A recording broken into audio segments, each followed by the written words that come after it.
Hi guys, welcome to sizzling T.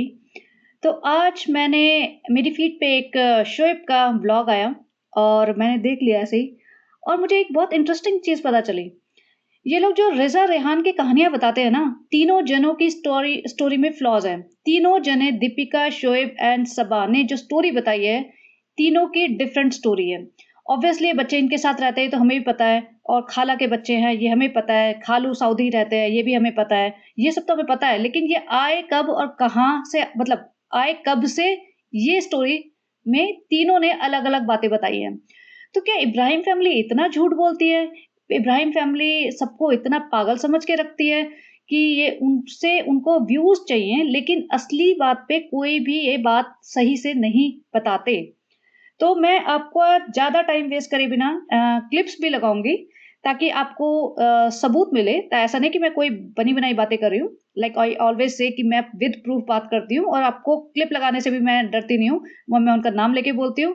और उससे पहले एक और चीज़ बता देती हूँ कि जो पुलिस कंप्लेंट हुई है, किसी ने ट्विटर पे की है, जो एक्स हो गया आजकल, उसपे मैंने भी क्योंकि मुझे भी थोड़ा कंट्रीब्यूट करना था, मुझे चाहिए था कि किसी तरह हम उसको रीच बढ़ाएँ, तो मैंने अकाउंट बनाया है और मैंने भी वहाँ के जो जिन जर्नलिस्ट वगैरह जो भी होते हैं, उन ढूँढ के, उनको टैग करके, मुंबई पुलिस को टैग करके एक पोस्ट तो डाली है, 86 व्यूज़ तो उसको मिल गए हैं। हो सकता है कोई न्यूज़ वाला, कोई छोटा-मोटा जर्नलिस्ट उसे उठा ले, कुछ थोड़ा-सा अवेयरनेस होए, कुछ मतलब बात बढ़े और इन बेवकूफ़ लोगों के कानों तक पहुँचे, थोड़ा डरें। क्योंकि जो बेशर्मी से जी रहे हैं ना, कि ड्राइविंग कर रहे हैं और व्लॉग बना रहे हैं, भैया व्लॉग की दुनिया में ही जीते रहोगे क्या तुम? तुम्हारे भाई-भाभी ने ब्रेक ले लिया, ये लोग प्रेग्नेंट है तभी भी ब्रेक नहीं ले रहे हैं। और फिर ज़रा-सा कुछ हो जाएगा तो तुम तेल में तले जाओगे, ये है, वो सब ड्रामा शुरू हो जाता है। भई तुम अपनी हेल्थ का ध्यान रखो, तुम प्रेग्नेंट हो, यू टेक ब्रेक ताकि तुम्हें मेंटल पीस मिले, तुम्हारी फिज़िकल हेल्थ इम्प्रूव हो, लेकिन नहीं। ख़ैर, मैं यहाँ पे उसकी क्लिप लगाती हूँ और वो स्क्रीनशॉट भी लगाती हूँ जो मैंने ट्विटर पे डाला है। और ये मैंने और भी लोगों को टैग वैग करने की कोशिश की है, जो-जो मुझे समझ आया, जिस तरीके से मुझे मिल पाया कुछ भी इन्फॉर्मेशन मैंने करने की अपने तरीके से कोशिश की है। और एक जैसे बोलते हैं ना, एक लॉ अबाइडिंग सिटिज़न होने के नाते तुम्हारे ये रिस्पॉन्सिबिलिटी बनती है कि अगर तुम्हारे आस-पास कहीं कुछ गलत हो रहा है तो उसके लिए आवाज़ उठाएँ। ये नहीं कि उसको इग्नोर कर दिया जाए, वरना इग्नोर करेंगे ना तो सारी दुनिया ही उल्टे-सीधे काम करने लगेगी। तो मैंने उस यूज़र का भी रीपोस्ट किया है। तो देखो, कुछ तो होगा, नहीं होगा तो कोई बात नहीं, हम लोग इन पे नज़र रखने वाले हैं। जहाँ-जहाँ ये ऐसे उल्टी-सीधी हरकतें करेंगे, हम लोग आवाज़ उठाएँगे। सिर्फ़ पॉडकास्ट बनाने का मतलब ये नहीं है कि तुम यूट्यूब पे वीडियो बना दो और बस उसको वहीं पे ख़त्म हो जाए। तो तुम्हारी रिस्पॉन्सिबिलिटी, मतलब ये मैं सोचती हूँ कि मेरी रिस्पॉन्सिबिलिटी, अगर मैं रीच आउट कर सकती हूँ, तो व्हाई नॉट? एनीवेज़, तो स्टार्ट करते हैं उस क्लिप की, जिसमें ये लोग रिज़ा रेहान की स्टोरी बता रहे हैं। तो सबसे पहले मैं भाई साहब की क्लिप लगाऊँगी, जिसमें भाई साहब क्लियरली बता रहे हैं कि रेहान पहले आया था, उसके 2-3 साल बाद रिज़ा आई, और रिज़ा 3-4 साल पहले आई है। तो रिज़ा 2016 में आई होगी क्योंकि वीडियो 2020 का है। तो ठीक है, उससे उसके हिसाब से मैथ सही बैठता है, और ये मुंबई में तो रह ही रहे हैं काफ़ी टाइम से। तो इन्होंने जिस तरीके से बताया भाई साहब ने, पहले आप देखिए ताकि आपको लगे कि भाई साहब के मुँह से इन्होंने किस तरीके से बताया, फिर मैं लगाऊँगी सबा इब्राहिम का। तुम बताओ, सब पूछते रिज़ा यहाँ क्यों रहती है, अपने मम्मी पापा के साथ क्यों नहीं रहती है? वो वहाँ नहीं रहना चाहती, इसलिए वो क्यों नहीं रहना चाहती? उसे वहाँ अच्छा नहीं लगता ना। तो जब रिज़ा यहाँ पे आया करती थी और जब यहाँ से छुट्टियाँ, गर्मी की छुट्टी में आती थी, स्कूल था उसका वहाँ पे, उसके बाद जब जाती थी तो बहुत ज़्यादा ही उदास और सैड रहा करती थी। कहीं ना कहीं इसका मन था कि मतलब रिज़ान को छोड़ने का, यहाँ पे माहौल छोड़ने का मन नहीं, स्पेशली करण को छोड़ने का उसका मन नहीं करता था। तो इसके आने से, जिस साल ये आई उससे 1 साल पहले, मुझे याद है मैं इनको स्टेशन लेके गया था छोड़ने के लिए। मैंने अपना मन उसी वक्त बना लिया था कि बेटी खाना बोलो, मैं इसको लेके जा रहा हूँ अभी। तो रिज़ा से जब पूछा तो ये तो माँ है, ऑब्वियसली बात है, नहीं बेटा अभी 1 साल और। जब मैंने रिज़ा को पूछा कि रिज़ा क्या बोलती हो, अभी देखो ट्रेन चली नहीं है, बैठी हो, चलना है, फटाक से उतरो। तो उस टाइम पे, और ये 2-3 साल पहले की बात है, उस टाइम थोड़ी सी और इसकी एज कम थी, लेकिन इतनी समझदार है ये बच्ची, इतनी समझदार है ये बच्ची कि उस वक्त, आज से तकरीबन 3-4 साल पहले, इसका मन भी था आने का, इसकी शक्ल पे दिख गया था, लेकिन इसको ये भी था कि यार मैं जा तो नहीं हूँ, लेकिन अम्मी पापा भी यहाँ पे हैं, इनको कैसे छोड़ूं, इनको क्या बोलूं। लेकिन मन इसका पूरा था कि नहीं, चलो चलते हैं, लेकिन फिर भी नहीं बोल पाई संकोच की वजह से, अम्मी पापा का मुंह देख के। लेकिन उसी वक्त मैंने बेटी खाना और खालू से बोल दिया था कि अभी जा रहे हो, लेकिन ये याद रखना कि अगले साल से यहाँ पे रहेगी, और तब से यहाँ पे है और इंशाल्लाह अभी रहेगी अच्छे से।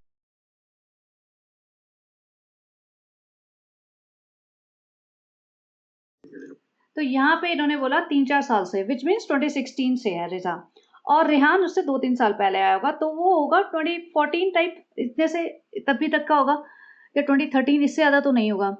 अब रेहान है 10th में। अब भाभी जी का दिखाते हैं। भाभी जी अपने शब्द खुद ही भूल जाती हैं। भाभी जी ट्विटर पे लिखती हैं कि from taking you to the school in the first standard, which means कि मैं तुम्हें फर्स्ट क्लास में एडमिशन करा के आई थी स्कूल में। और फिर भाभी जी उसी ब्लॉग में बोल रही थी, मुझे अच्छे से याद है मैं सेकंड क्लास में करा के आई थी। अरे भैया, तुम्हें फर्स्ट क्लास और सेकंड क्लास का नहीं पता क्या डिफरेंस क्या होता है? ऑब्वियसली तुम्हें पता है, या तुम्हें इतना ही याद नहीं रहता कि तुम करते क्या हो, बोलते क्या हो, दिखाते क्या हो? तो ये क्लिप भी देखिए। ऊपर वाले ने आपको 2 हाथ दिए हैं, एक हाथ से लो, एक हाथ से देते जाओ।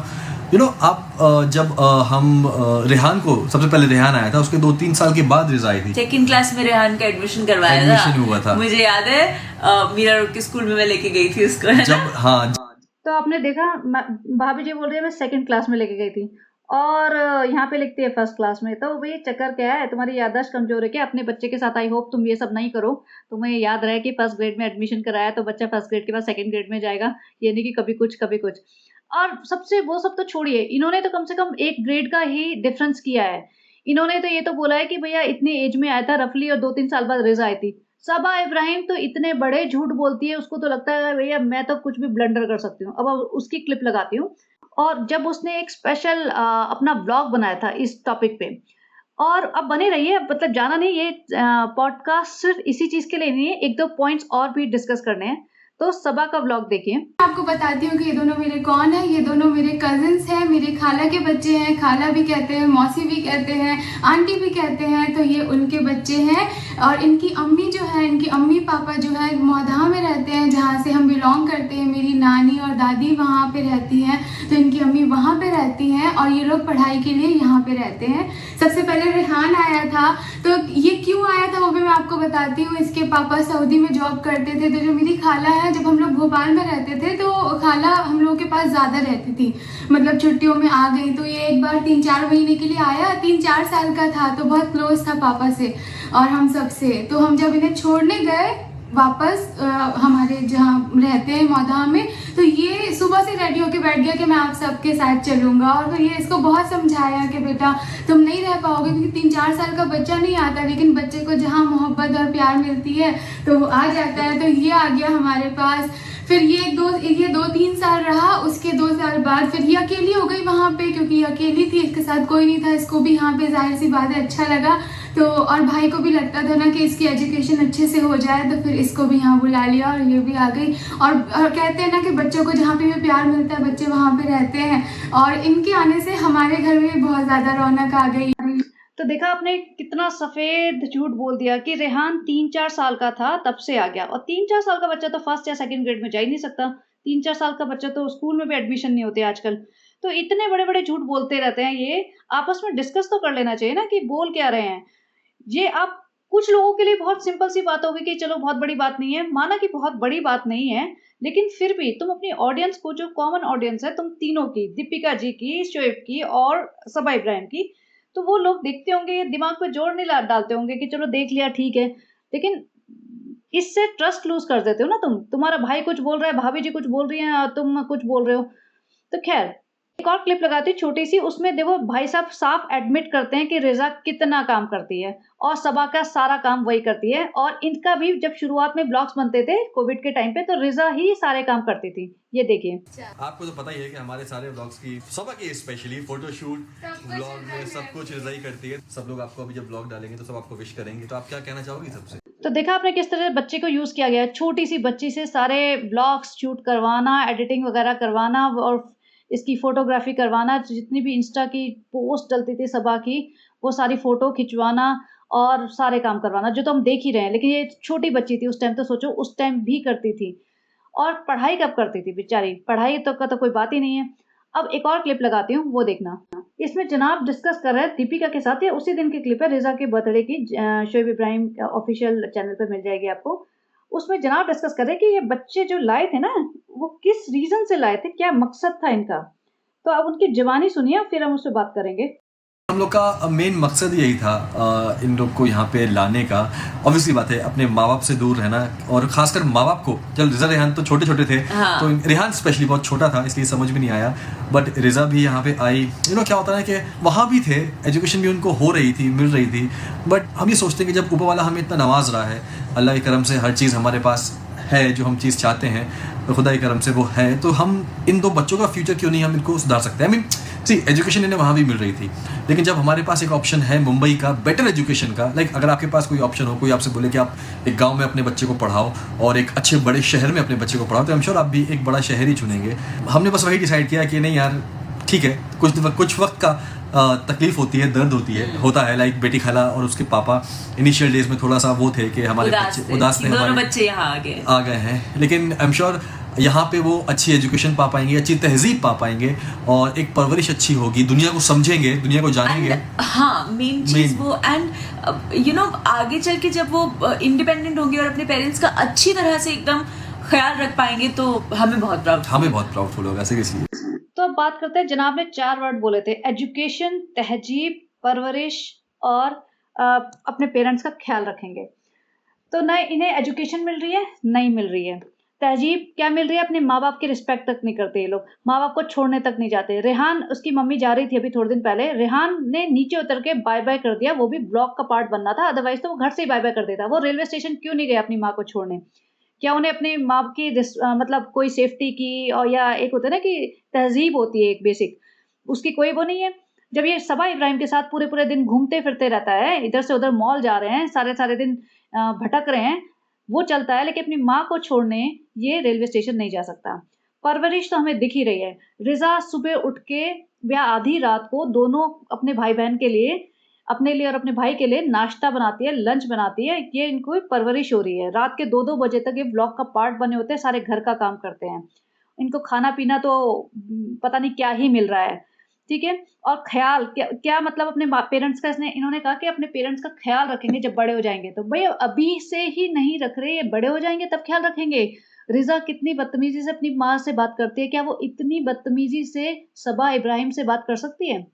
माँ तो माँ होती है, माँ तो सबा इब्राहिम से बड़ी है, तो सबा इब्राहिम से वो इतनी बदतमीजी से बात क्यों नहीं कर सकती? अगर वो माँ से कर सकती है, सबा इब्राहिम तो फिर भी कजन है, सिस्टर है वो तो सबा इब्राहिम तो उसे अपनी एज का मानती है, भले वो उससे डबल है उम्र में, लेकिन वो उसे अपनी एज का मानती है, मेरे छोटे भाई बहन है, तो वो क्यों नहीं ऐसे तुनक के बात कर सकती बदतमीजी से? लेकिन नहीं, क्योंकि वो डरते हैं। तो ये अभी क्या हो क्या रहा है, दोनों बच्चे बने हुए सर्वेंट और इनके एडिटर, इनके हेल्पर, इनको खाना मिलता है, नहीं मिलता। हेल्थ बिल्कुल बिगाड़ दी रिजा की, जो इरिवर्सिबल है, जो मैं टाइम एंड अगेन बार बार बोलती हूँ, और ये इसको लाइफ लॉन्ग तंग करेगी, जो हेल्थ अब बिगड़ चुकी है ना, क्योंकि ये नहीं आसानी से सुधर सकती, ये बहुत मेहनत लगेगी अगर सुधारनी भी हो तो। और मतलब इतना ज़्यादा वेट गेन हो जाता है ना, तो इतनी ज़्यादा स्किन भी बन जाती है तुम्हारी बॉडी पे, वो वैसा नहीं होता कि तुम एकदम पतले हो जाओगे, तो वो स्किन सैग कर जाती है। It's not easy. First of all तो वो ईजी ही नहीं है तुम्हें नॉर्मल शेप में आना, उसके लिए बहुत हार्ड वर्क, बहुत डेडिकेशन चाहिए। और इनका जो पेरेंट्स का डिसरिस्पेक्ट करना, वो तो हमने देख ही लिया। पेरेंट्स के साथ कोई इमोशनल इनको अटैचमेंट है ही नहीं, दोनों बच्चों को। ये मोहद्दा तक नहीं जाना चाहते, इन्होंने इनको छोटी छोटी चीज़ें दिला के स्पॉइल कर दिया है, या फिर इन्हें मोहद्दा में कुछ भी नहीं अच्छा लगता होगा। ऑब्वियसली जो मुंबई में रह रहा है, कार वार में घूम रहा है, मॉल में घूम रहा है, भले इन्हें ज़्यादा चीज़ें नहीं मिल रही हो, स्पेशली रिजा को, लेकिन एटलीस्ट मॉल में घूमना, एक एसी वाला एनवायरनमेंट में, साफ सुथरा एनवायरनमेंट में घूमना, ढंग के लोगों के बीच में रहना, वो भी तो अच्छा लगता है। गांव में जाके किसको रहना अच्छा लगेगा? गलियों में घूमना, और वहाँ पे जिस तरीके से लोग रह रहे होते हैं, तो इन्हें लगता होगा कि हम तो भाई शहर के रहने वाले हैं, लेकिन अल्टीमेटली इन्हें मिल क्या रहा है? कुछ नहीं। तो ये था इसकी मेरे क्लिप लगाने का वो, कि भाई इनके वर्ड्स इन्हीं की ज़बानी सुन लो, ताकि ऐसा ना लगे किसी को कि भाई नहीं भाई ऐसा नहीं है, बच्चे तो सिर्फ एक ऐसे खाने पीने के लिए लाए थे कि भैया वहाँ परवरिश हो रही है ना जो तुम्हारी, उससे 2% ज़्यादा यहाँ बेटर हो जाएगी। नहीं, इनका एम ही ये था कि भाई परवरिश अच्छी हो, एजुकेशन अच्छी हो, तहजीब मिले, ये ताकि बड़े हो जाए तो ये अपने पेरेंट्स का ख्याल रख सके। वाह, तुमने क्या एजुकेशन दे रहे हो, क्या तहजीब दे रहे हो। भाई साहब तो नीचे आया ये भी नहीं, जब से भाभी जी मास्टर शेफ में गई है, भाई साहब नीचे उतरे नहीं। भाभी जी ने बच्चा इसको होने वाला है, Saba is pregnant, but she is not bothered to even post a story about her. ये तो इनके रिश्ते हैं। भैया तुम्हारे भाई बहनों से रिश्ते जो मर्जी हो वो बनाओ, we don't care about it. If you do not want to go downstairs and talk to your mom और mother in law, we are okay about it. If you do not want to talk to Saba और Sunny, we are fine, we do not care, but take care of those two kids जिनको तुम लेके आए थे। इतनी बड़ी बड़ी बातें बनाई थी तुमने वीडियो में बैठ के कि हम इन बच्चों को इसलिए लेके आए हैं। बच्चा रो रहा था, बहन रो रही थी, हमने कहा ले आएंगे, बच्चा रो रहा था, हमने कहा ले आएंगे, तुम उन्हें घर का काम कराने के लिए नहीं लाए थे। और अब जो उनकी हालत है वो सबको पता है। तो ये एक पार्ट था। और जैसा कि जनाब ने एडमिट करवाया कि रिजा ही सबके व्लॉग बनवाती है, तो ये भी कितनी बेकार बात है। ये हम देख चुके हैं। जनाब ने अपनी बीवी का ड्रेस भी प्रेस करवाने के लिए रिजा से बोला था, जब रिजा ब्रेकफास्ट कर रही है टेबल पे बैठ के। उन्हें वो शर्म नहीं आई कि भाई बच्चा इंसान एक खा रहा है, तो भाई अब भाभी जी खुद नहीं प्रेस कर सकती, भाभी नहीं कर सकती, तुम कर दो ना। तुम ऊपर से नीचे आए हो और ये एक प्रेस करवाने, वाओ। तो ये ज्ञान बांटने ना इन्हें बहुत अच्छा आता है, शुरू से ज्ञान बांटते आए रिश्तों के बारे में, स्पेशली रिश्तों के बारे में। जिस चीज में ये सबसे ज्यादा वीक है ना, उस चीज के बारे में ज्ञान बांटते हैं। अगर भाई कुछ और चीज के बारे में बांट लो कि भैया अच्छी हेल्थ बनाओ, मतलब शोएब तो कह ही सकता है कि फिटनेस के बारे में ज्ञान बांटो, तुम घर क्लीन कैसे रख सकते हो उसके बारे में ज्ञान बांटो, तुम कुछ और तरीके, हजारों चीजें हो सकती है, मनी की सेविंग कैसे करते हैं या कुछ भी, मतलब अभी मुझे दिमाग में नहीं आ रहा है, लेकिन there are so many topics you can talk about. But ये रिश्तों के जो ज्ञान देते हैं ना, उसके बारे में एक छोटी सी क्लिप है उसी दिन की, कि ये कहते हैं, मैं क्लिप लगाऊंगी उससे पहले बता देती हूँ कि क्या आने वाला है। ये कहते हैं कि भाई ऐसा है, तुम अपने रिश्तेदारों में बांटो। अगर अल्लाह ने तुम्हें नवाजा है तो अपने रिश्तेदारों में बांटो, क्योंकि वही तो तुम्हारी फैमिली है। और रिश्तेदारों में इन्होंने किसको बांटा है? दादी को पूछा? नहीं पूछा, वो बेचारी किसी के घर काम करती थी और वहीं पे उनकी डेथ हो गई। भाई तुम्हारे पूरे मौदा के खानदान में दादी के जितने भी बच्चे होंगे ना, उनमें शायद तुम ही सबसे ज्यादा वेल ऑफ होंगे, और तुम्हारे थोड़े से पैसों से ही ना उनकी शायद कंडीशन, लिविंग कंडीशन बेटर हो सकती थी। तुम्हें बहुत ज्यादा लाखों करोड़ों रुपए नहीं देने पड़ते उन्हें महीने के, बहुत हजारों में ही शायद उनकी कंडीशन अच्छी हो जाती, सिंगल डिजिट हजारों में। और ये भी नहीं कि 20-25 हजार देने हैं। और तुम्हारी फुफ्फो बेचारी इतनी गरीबी में रहती है, जब भी सबा इब्राहिम आती है ना, वो कुछ ना कुछ पैक करके देती है, उनसे मिलने जाती है। तुम लोग क्या करते हो उनके लिए? कुछ नहीं। तुमने अपनी 2 खालाओं के अलावा किसको सपोर्ट किया है? तुम्हारे, देखा जाए ना, तुम्हारी बहन ने ही बताया था 6 मामा हैं और पता नहीं कितने लोग हैं तुम लोग मम्मी की साइड के। अब पिताजी की साइड का तो आता पता ही नहीं कितने लोग हैं। तो वो सारे, तुम्हारी मम्मी की साइड के 10 भाई बहन, तुम्हारे पिताजी की साइड के 7-8 भाई बहन, वो कहाँ है? कितनों को तुमने सपोर्ट किया जो इतनी बड़ी बड़ी बातें कर रहे हो? और जो नाजा खाला और बेटी खाला है ना, वो भी सिर्फ इसलिए क्योंकि बेटी खाला के बच्चे यहाँ पल रहे हैं, नौकर बने हुए हैं, और बेटी खाला तुम्हारे घर आके नौकरानी बनती है, तुम्हारे ब्लॉग का हिस्सा बनती है, और नाजा खाला भी सेम थिंग होती है। इसके अलावा कोई तुम्हें किसी ने तुमसे रिलेशन रखा ही नहीं, ना तुमने किसी से रखा। तो ये वाली क्लिप देखिए। करने की कोशिश कीजिए, उसके बाद आप बाहर निकलिए, क्योंकि जब आपस में घर में ही आपके रिश्तेदार में अगर कोई इंसान खुश नहीं है या उसको किसी चीज़ की ज़रूरत है, तो आपका फ़र्ज़ बनता है कि सबसे पहले आप उनकी जिम्मेदारियों को पूरी करें, उसके बाद आप बाहर निकलें। तो हम बस वही करने की कोशिश करते हैं। आपसे भी यही गुजारिश करूँगा मैं कि आप लोग भी इस चीज़ को ध्यान दें। और तो ये था जनाब का ज्ञान। चलिए वो सब ठीक है। और एक अभी रुकैया जी हैं, वो इंस्टाग्राम पे आई हैं, हो सकता है पहले से हो, लेकिन अभी मुझे पता नहीं, मेरी फीड में आ गया था तो मैंने देखा। तो रुकैया अगर यूट्यूब बनाएगी तो हम प्रमोट करेंगे। रुकैया जी अगर आप सुन रही हैं तो अपना यूट्यूब चैनल बनाइए, अच्छे से बात करिए, दिखाइए आपकी लाइफ, और बताइए कि आपने क्या क्या देखा मुंबई के घर में। तो अगर रुकैया या कोई भी इनकी फैमिली मेम्बर यूट्यूब अकाउंट बनाता है और व्लॉग्स बनाता है, तो एटलीस्ट मैं थोड़ा सा उनके दिखा दूंगी, ताकि उनको थोड़ा पुश मिले। क्योंकि मैं रियली चाहती हूँ कि इब्राहिम फैमिली ने अपनी पूरी एंटायर खानदान को जो यूज़ किया और डरा धमका के रखा हुआ है, they have to come out and talk about it, और maybe they can just start their own business. थोड़ा सा अगर इनको इनसे फ़ायदा हो सकता है, क्योंकि रुकैया के मैंने जो होता है ना इंस्टाग्राम की रील्स पे देखा कि इसमें एक रील पे दीपिका वगैरह है तो उसके व्यूज़ ज़्यादा हैं, तो ऑब्वियसली इनको यूज़ करना चाहिए। जब सबा इब्राहिम ने इनको यूज़ करके कहाँ से कहाँ पहुँच गई, तो इन लोगों को भी, सबा को या बाकी जो भी ये हैं, दीपिका, शोएब, इनको यूज़ करना चाहिए। तो चलिए गाइस, आप बताना कैसा लगा ये पॉडकास्ट, और कल तक तो सबा का आ जाएगा और फिर देखेंगे उसका। तो चलिए, have a great day, bye bye.